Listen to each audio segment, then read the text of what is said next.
Let's take a look at one way in which you might hold one of these positions just because of the limited key squares with a rook's pawn. Clearly, it's not advantageous to have a rook's pawn.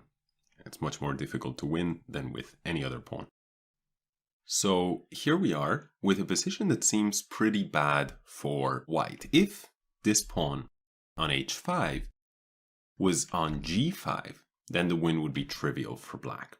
He would simply capture the pawn on h2 on his next move, and then just march the pawn forward. And if you think about it, a pawn on g5 would have the following key squares.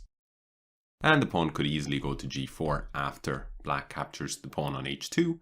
And a pawn on g4, once again, we're seeing it from the other side, so it's a little bit more tricky. It's these three squares.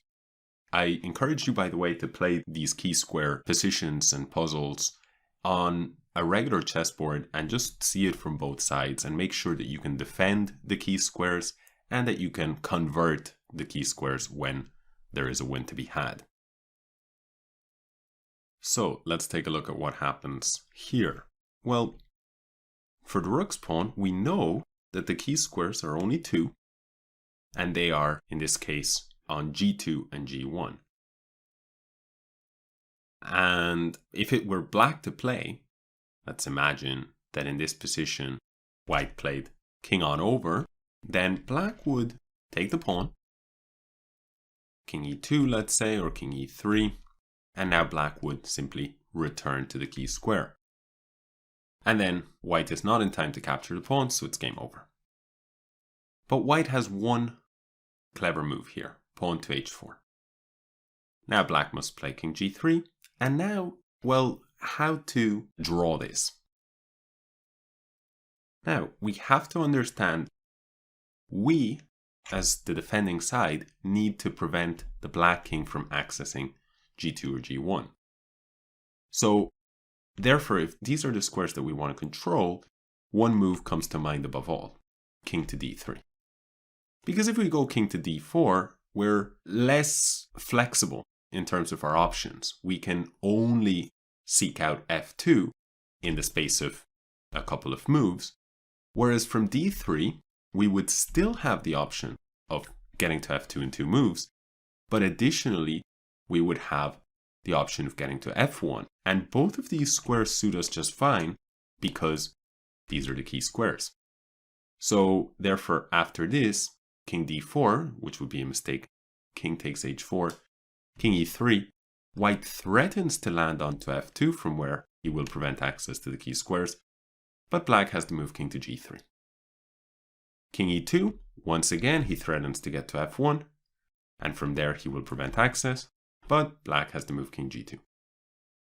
And now at this point, the only resource available to white, or the only option, is to chase after the pawn. But it's not going to get him very far, and it's game over. Let's see instead if white defends correctly. King d3, king takes pawn, king e1. Now white has two threats, because they're both just as good as the other because they both control the key squares. Now after king g3, black prevents access to f2, but king f1, and it is a draw. The key squares are under white control. If black pushes, king g1, push, king h1, continue to push, it's stalemate. If instead after king f1, black goes king h2, for instance, well, that does prevent access into the corner, but that's not what white is interested in. He's interested in keeping the key squares under control, and from f2, he will be able to do so. So the real problem is that in this position here, once the king is on f1, it's controlling the key squares, and there's no way to kick it out. If black plays king h2, he surrenders the f2 point from which white will control. And if not, then white can just play king g1 and from here control both the key squares, or king h1 and still control the key squares. So he can just move around from g1 to h1. And as we have seen, the only way to change matters is to stalemate the king. So hopefully all of that makes sense to you guys by now, but there really isn't much more to key square theory than that. It's all about understanding that for any pawn, with the exception of the rook pawns, there are usually 3 key squares, at least if the pawn is in your half of the board. There's 3 key squares. Let's imagine if you have a pawn here, the 3 key squares will involve skipping a row and then this kind of a T shape. If, on the other hand, the pawn is after crossing over into your opponent's half of the board, let's imagine that in this position, we imagine the king to be a pawn. Well, now these would be key squares in addition to our usual row. So most of the time it's just these 3, but once you cross on over, you get a second bonus row. Rook's pawns are a different story. They are only giving you 2 key squares, g8, g7, if it's a white rook pawn trying to promote, g2, g1, if it's the black rook pawn trying to promote, and similarly on the other side of the board. Besides this, I just want to show you a couple of examples that I really like. I first saw them, I believe, Mark Dvoretsky, who's one of the world's kind of most famous trainers, and he's the one who I first studied the concept of key squares from. And so I want to just show you a couple of very instructive examples, and then that really is it. You will have learned one of the most important theories, I think, in chess and certainly in king and pawn endgames. Okay, so here we are, and white has a b pawn, so it's not a rook's pawn. And the next question we should ask ourselves is, well, where exactly is it? It's on the 5th rank. That means we have 2 rows of key squares, not 1 row. Here is the first row, and here is the second row. Therefore, a key square by definition is a square that once our king has landed onto it, it doesn't matter whose move it is, it guarantees us the win. Therefore, we can evaluate this position as a win for white. However, the question is, should we go king to c6? Should we go king to a6? Or does it even matter? Well, it turns out that it actually does matter. And most students who I have worked with and presented this puzzle to them, intuitively they go king c6. And I think that's why it's an important puzzle, because black now, if you're ever defending this position, you should go king to a7. And let me explain to you why by showing you what happens if king to c8, which is one of the alternatives, or king to a8, which is the only remaining legal move. Well, if king goes to c8, white can simply push his pawn, king b8, pushes once again, king a7 only move, and king c7, game over. So what happens if king a8? Well, it turns out it's the same thing. b6, king b8, b7, king a7, and once again king c7, and it's game over once more. However, black should play the move king to a7, setting a very sneaky trap.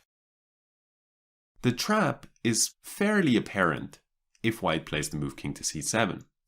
Black can only play king a8, and now white plays b6.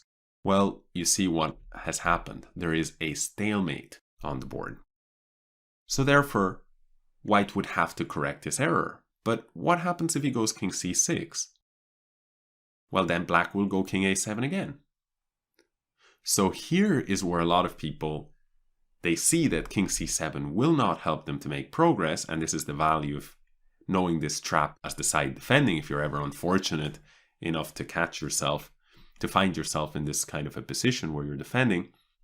They will play b6 check quite frequently. Now, if I go king b8, easy once again for white. b7, king a7, king c7, nothing to be done.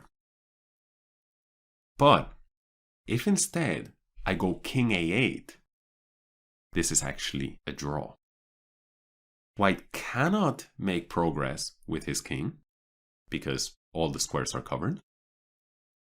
And if he pushes b7, now the key difference is king b8 It's not black to move like in previous variations where he had to go here.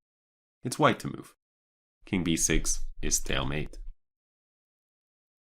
So therefore, after b6, king a8, there's simply no way to make progress. Any move like this will just be met by the usual maneuvering here. Stay behind the pawn, and if king c6, king c8, and if king a6, king a8. Let's think about what the key squares are in this position. Well, it would be the usual row and the extra row.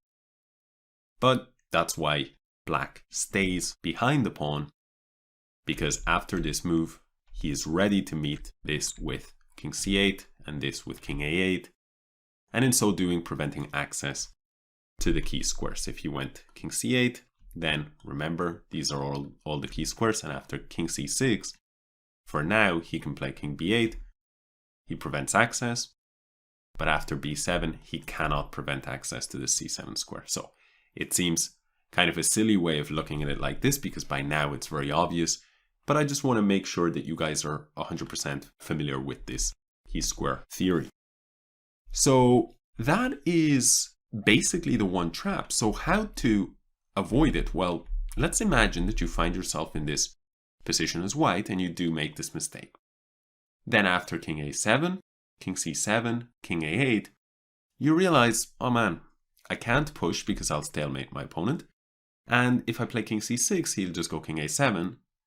And I know that I can't push because king a8, I can't make progress. So what you do is you go king b6. Now after king b8, you don't go to c6, you go to a6.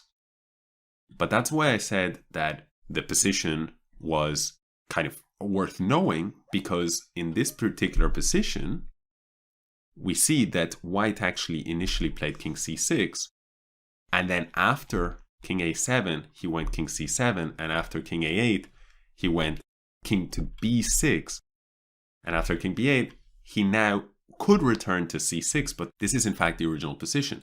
King c6 was what was played, king went to a7, king c7, king went to a8, king b6, king goes to b8. So we get a loop, but it's the exact same position. So therefore white should actually have started with king a6 immediately. Now if king a8, b6, king b8, b7, there's no stalemate. There's no defense whatsoever, and it's a very easy conversion. So that's just what I wanted to share with you on that point. I think we're done with key squares, with the exception of one more example that I really quite like. So let me put that on the board for you guys now. Okay, so here we are, and it's white to play and win. So what would you play? Well, before I work on key squares with my students, I always ask them this particular puzzle. And I can tell you that about maybe 2/3 of my students do not get the correct answer on the first try. And the reason for this is primarily because they're not thinking in terms of key squares. Instead, they're thinking, well, I might go here, and then the king might go here, and then they're not sure, should I go here, should I go here, should I go here? And things branch out very quickly, right? Because then black can go here, or here, or here. It just gets crazy very fast. So instead, let's consider the key squares. Here, here, and here, right? Because for now, there's only one row. So the question is, which one of these key squares should we go after? And when I ask my students this, the majority of the time, they say the c6 square. If I ask them sort of in a tricky way and I say to them, which one is the better square? Most of the time, they don't call me out on this question. Instead, they say, I don't know, c6, or sometimes they say b6, but they very rarely say a6. And in fact, a6 is the best square to go after, because these are two different things. Which one is the best square to go for, and which one is the more valuable square, which one is worth more. These are two different things. Why do I say this? Because by definition, a key square is a square that if you can get your king to it, as the side with the pawn, if you can get your king to it, you're guaranteed to win, no matter whose move it is. So therefore, me asking which one of these key squares is more valuable is like asking, which one of these $20 bills is more valuable. And I show you 3 identical $20 bills.